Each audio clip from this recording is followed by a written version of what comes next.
on, bud. Hello and good morning. It's Tuesday. And we're going to work.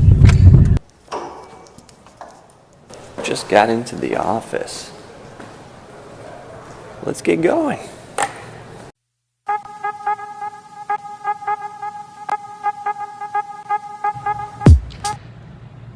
Does this bother any of you? String cheese. Car's having a few troubles. Mechanic says it needs a new tie rod. Unfortunately, we didn't ask which tie rod, so I'm going to take off the wheel and check whether it's the inner or outer tie rod.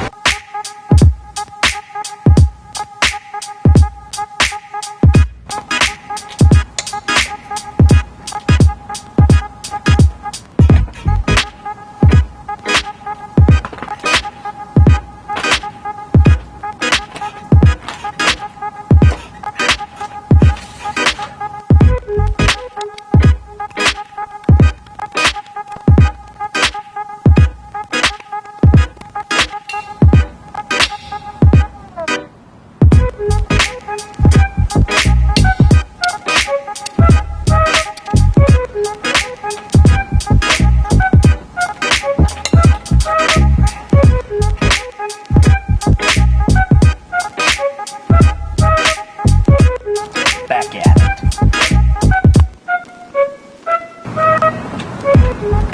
And that's how you change an outer tie rod.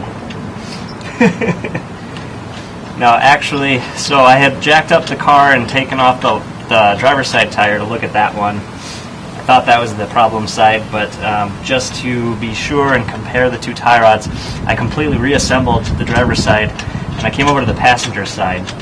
And upon taking off the wheel and taking the outer tie rod pin out, which, if you're not familiar with this, that's okay. The pin was super wiggly like this, and it also spun within the socket that it was in, which it's not supposed to spin that easily or move that much, I found out. So I biked. So because it was spinning, I could not put this nut back on the pin, which meant I could not drive this vehicle anywhere. I quick biked over to the auto parts and looked at a brand new tie rod just to see what they, to compare it to what I was seeing here. And like I said, mine was super loose and wiggly.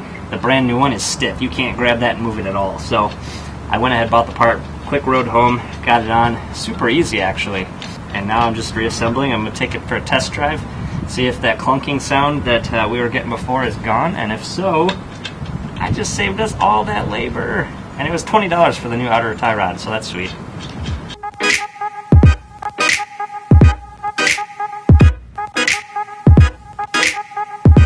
Oh, here's the old tie rod, and you can see how wiggly this piece is, and also it spins within there.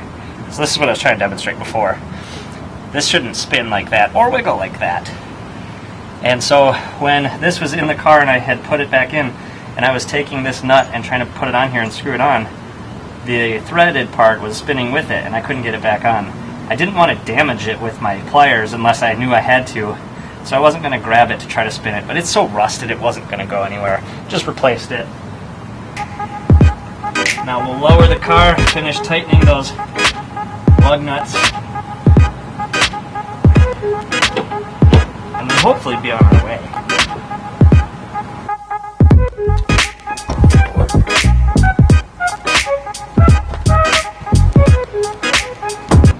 We are doing a test drive of the car, and it seems to be holding.